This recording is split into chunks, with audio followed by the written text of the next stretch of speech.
Good afternoon, everyone. This is Nick Shoemate. I'm finally getting around to share my Capstone project with you guys. Unfortunately, when I presented it to the administrative staff, the recording device wasn't working. So I'm just going to share my presentation with you and kind of go through the slides here. So let's go ahead and get started. So the problem that I wanted to identify was teacher retention, specifically in low performing schools, such as the one that I work at. I just kind of noticed that we were having a lot of teachers leave the school, transfer to other schools, or sometimes you didn't know where they went or what they were doing. But you know, a lot of teachers were going to other places. And upon investigating this and doing some reading, I don't think this is a surprise to anyone. It looks like 50% of teachers are leaving the profession within 5 years. The reasons can vary, such as lack of support from the administrators, low pay, poor working conditions, professional development's just not there, school leadership's not there, things like that. But the biggest risk for turnover is teachers in low performing schools, Title I schools, urban schools, however you want to identify them. That's the biggest risk that we're seeing. And when you talk about turnover, you can kind of break it down into three different sections, or three different reasons, I guess. So reason one would just be general things. Teachers retire, different life events. Maybe they're disabled, or they had an accident and they're no longer able to work, or they just wanted to quit and try something else. The second category would be professional reasons, and that would include the things like low pay, or they just don't like teaching, or for whatever reason the profession wasn't for them. They decided to move on and do something else. And reason number three, or category number three, would be the school level issues or the school level reasons, and that's where the lack of support, the poor climate and culture, and the poor working conditions come in. And as I stated earlier, the biggest risk of teacher turnover is the school level issues in low performing schools, and specifically, teachers are reporting that there's not enough supports for them, and there's not enough supports for their school. There's challenges with the school culture, the school climate. It's not a good environment to work in. There's leadership issues, whether lack of experience for the leaders, or the administrator is just not good, um, and then the working conditions being poor. Buildings not kept up. Things are falling apart. Things of that nature. So it's important to understand that turnover is 40% higher in low performing schools. So of that 50%, of teachers that are leaving within 5 years, specifically in low performing schools, it's 40% higher than that. And turnover is 70% higher in schools that have over 50% of their student body if they're students of color. And I think it's also important to know that teachers of color are 2 to 3 times more likely to teach in low performing schools and face these challenges. So, the questions and the wonderings that I had for this project were: one, why is there so much staff turnover here at my school? And then, additionally, what can we do to prevent this from happening? So, in regards to question one, why is there so much staff turnover? Just some info for my school specifically. I've been here for 6 years. This is the first school I've ever worked in. We've had 48 teachers transfer. 77 teachers have placed themselves on the transfer list. I've worked for 3 different principals, and we've had about 20 brand new teachers, not just new to the building, but new to the profession. So that's a lot of turnover. in 6 years. And you don't see that as often with schools that are not low performing or Title I schools. Um, but we see it a lot here and some other schools in our district. So, question two: how do we prevent this turnover? Well, it's just in education across the United States. How do we stop it? What do we do? But specifically for my project, um, how do we prevent it here? How do I prevent it here? What can I do? So, just some information about my school. We have 1,163 students. 95% of them are they qualify for free or and reduced lunch. A quarter of our student population is ESL, so English is a second language in their family. 15% of the students are ECE students, special ed students. The average reading level across the board from 9th through 12th is fifth grade. There's over 30 languages spoken here, and almost right under 80% of our students are minority students or non-white students. In the area, the median household income is $31,000. There's 340 violent crimes per 100,000 residents. The crime index in this zip code is almost 63. National average is right under 23. The minority population in this area, in this zip code, is 48%, so right under half. So I hope that kind of gives you a little bit of a glance or an idea of our school and what the community and what the student body is like. So what I did was I sent out a couple surveys, and I wanted to know what teachers thought about the climate of our school, the morale, what the culture is like, and then I wanted to know what their teacher preparatory programs were. Like, what were their education courses like? What was their student teaching experience like? Things like that, because that was going to kind of give me an idea of A, is this a good place to work? And B, were they really prepared to work in a school like ours? So here are the survey results. 60% of the teachers that completed the survey said that we have a negative culture or the culture was trending in the negative direction. 60% of them said that, the climate, the culture could use some improvement. 40% of them had not felt supported by the administration.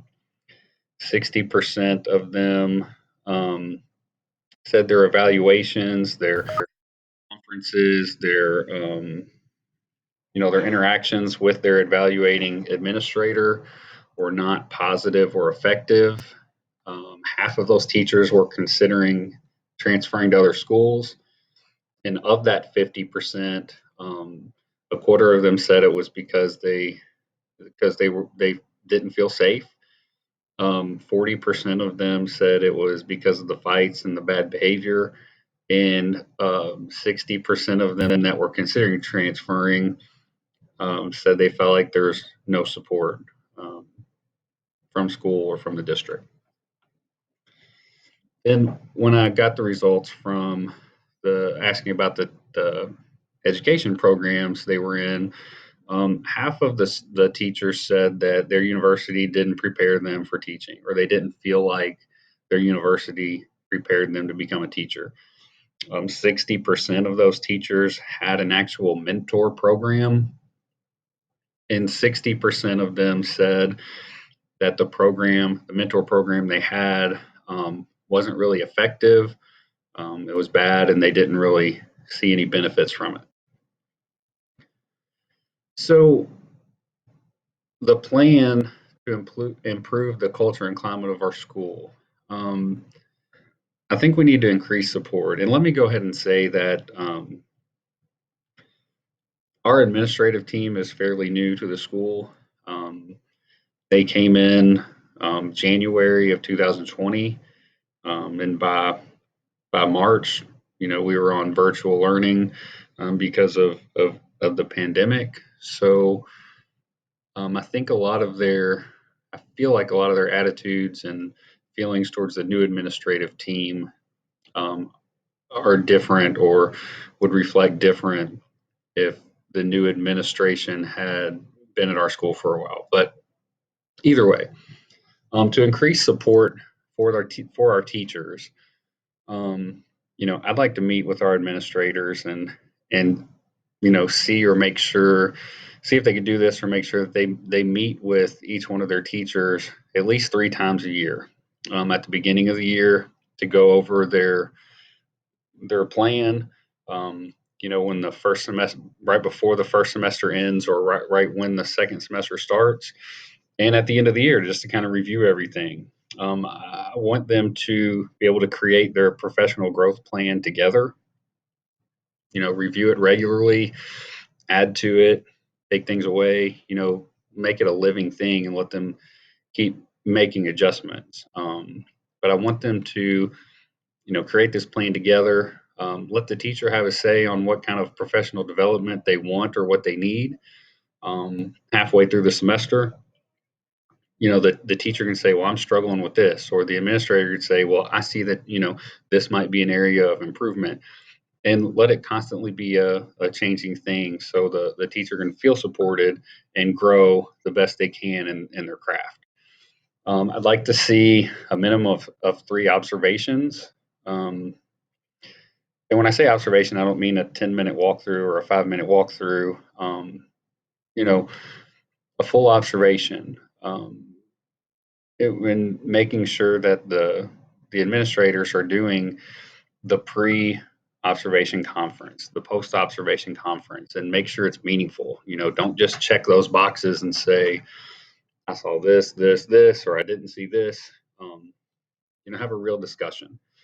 I can say that with my 6 years here, I maybe have had that happen 2 times, where I had a real genuine pre-observation conference and a post-observation conference that I felt really helped me. So I would like the teachers to have time to observe other teachers, veteran teachers in the building.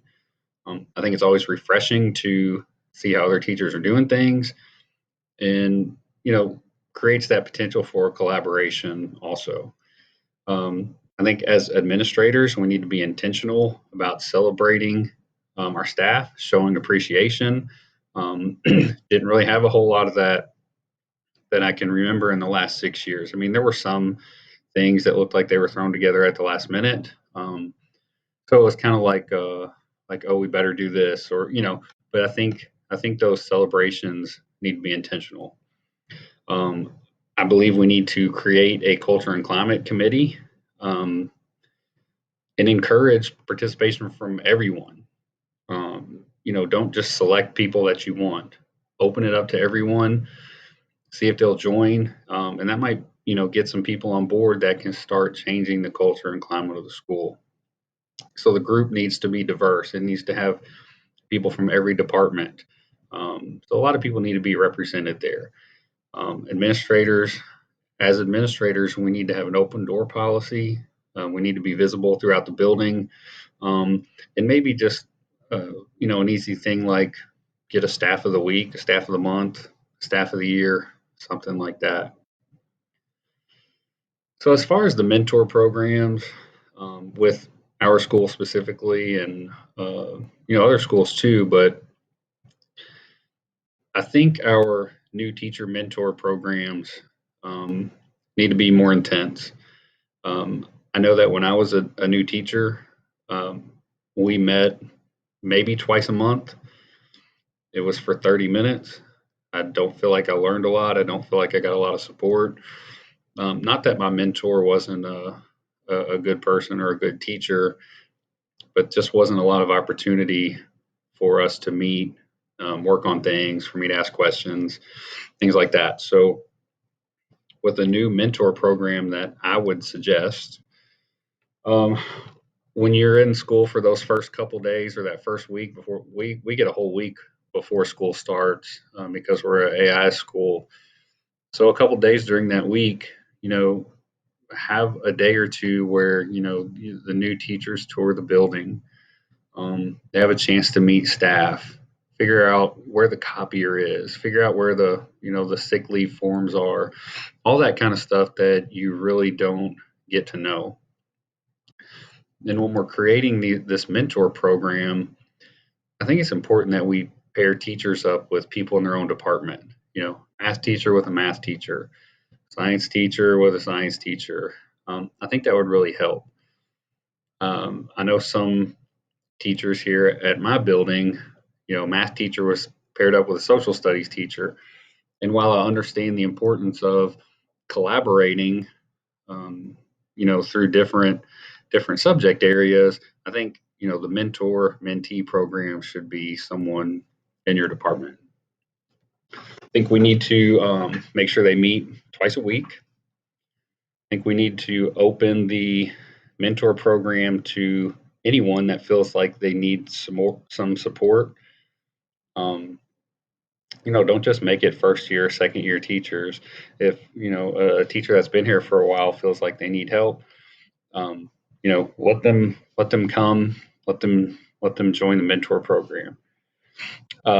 In this mentor program, I think we need to create a digital hub with all kinds of resources, anything you can think of, teaching strategies, um, day-to-day business things, a place where you can ask questions, a Q&A section. If you don't feel like you can ask a question or you're embarrassed, anonymous questions, clerical things, links to PDs, recorded video lessons so you can, see a veteran teacher doing something really great, things like that. I think your mentor needs to have a mini observation with you at least once a month. And the mini observation, yeah, it could be, 10, 15 minutes, something like that, just to get some feedback and know that you're supporting the new people. I think the mentors in the program need to take turns leading the biweekly meeting, leading the professional development, because I think just seeing an administrator up there every time, I mean, not that it wouldn't be a good thing, but I think having your peers do it would go a long way also. I think we need to do the in-house professional development on subjects that the new teachers want to learn about. Um, it could be classroom management, so maybe you get the behavior coach in there. It could be, I mean, whatever they feel like they need help with, we can lead in-house PDs with those subjects in mind. And of course, you need to review the program regularly, get some feedback from the mentors and the mentees, and whoever is over this program, along with the administrator, kind of takes lead in organizing all these things. So it's not all on the administrator's shoulder. So the plan for the teacher preparatory programs. So I was thinking about my experience going into teaching from social work. I was an alt cert student, and I taught my first day of school ever without taking one single education course. And I kind of found that offensive to other teachers who went to school for years for a specific subject to teach. So the state was saying that I was certified to teach preschool through 12th grade any subject without having taken one day of a master's class. So I think there has to be a better way there. So my plan is to partner with some local universities to host like shadow days for potential teachers. Um, and of course, it could only, a very, very small group, maybe one or two at a time. But especially for those alt cert students who don't get to do student teaching, who don't have to do observation hours, things like that. But even for the people that are just interested in going into teaching or going into education, maybe we can host some days like that for them also. I mean, I think it would be beneficial for them to see what goes on in school, see the classroom, see what it looks like in the hallways during transition, see what lunch looks like, all of those things. Because a lot of times, at least in Jefferson County, a lot of new teachers are not going to be placed at the best schools, the highest performing schools. A lot of times they're going to be placed in schools that are on the lower performing end or have bad reputations, things like that, because they're brand new. And we're constantly overturning staff to other schools. So the most openings seem to be in those lower performing schools. Excuse me. Also, with the teacher prep programs in my school specifically, I want to make sure that we are regular hosts for student teachers. I don't want to have a student teacher here every once in a while. I'd like to have a constant flow of student teachers here.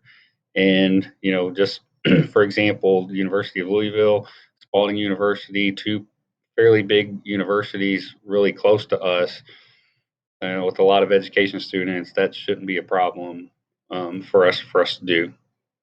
So I'd like to have someone in the building who can coordinate all of that stuff. As the dean of students, it could be me. I wouldn't mind taking that on. And in fact, I think I would like that. So that is a suggestion that I've made, and for someone to do it. But I would definitely take that on. And the fourth part of this part of the plan is, I think someone from our school or different schools should be guest speakers in the education classes at the universities. You go in there, maybe you try to recruit teachers. Um, go in there and just talk about how great your school is. Don't lie to them. Be totally honest and upfront, and just let them know what school's like. Let them know what they could expect. And that's where you could go in and say, hey, we're also willing to host you as a guest. We have plenty of veteran teachers here that you could do your student teaching with. Um, you know, just just some things like that. Hearing it in your class from an actual teacher or an employee of a school, I think would go a long way. I would have appreciated that as a student. I didn't get any of that. Um, Luckily, I knew about my school and knew of my school for quite a while, because my wife taught here, started teaching here 15 years ago when she started teaching. So I was aware of the area.